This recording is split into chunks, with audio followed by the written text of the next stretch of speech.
They do have some young players that you could be excited about. But when you're at home against a team that is like, what were the Dolphins going into that game yesterday? 3-7? 3-7. When you're home against a 3-7 team and we're throwing parties because you threw a 14-year veteran out there at quarterback and only lost by 7, I'm sorry. Don't ask me to be excited. I'm not interested in that at all. When the Dolphins do whatever the next generation of winning is they're going to do, it's not going to be the guy that they took number 5 overall, and that is devastating. Devastating for them. Greeny, and especially with the kid going right behind him. Justin Herbert? It is way worse to have taken Tua ahead of Herbert than it is to have taken Rager ahead of Justin Jefferson. Oh, no question. No question. Herbert could win the MVP of the league this year. Right. He very well may. He might be. I mean, Rex called him the best quarterback in the NFL, and I don't think he's that, but he's not that far away. He's up there. And he might wind up being that soon.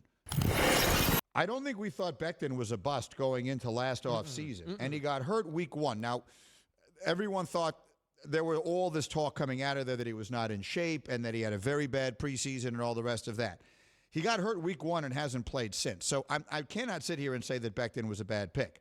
Their second pick last year, Denzel Mims, is an unqualified disaster. Their draft this year looks good. I mean, obviously, Zach Wilson will be the tipping point of whether it was good or bad.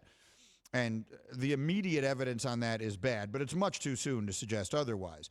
And look, I'm as critical of Joe Douglas as anyone. If you listen to the show, you know I agree with your general point. But fair is fair.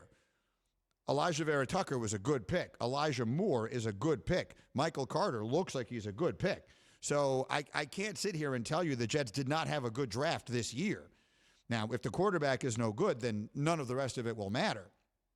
But I can't tell you they didn't have a good year. But it is depressing that that is already what we're thinking about. Thank you for watching ESPN on YouTube. For live streaming sports and premium content, subscribe to ESPN+.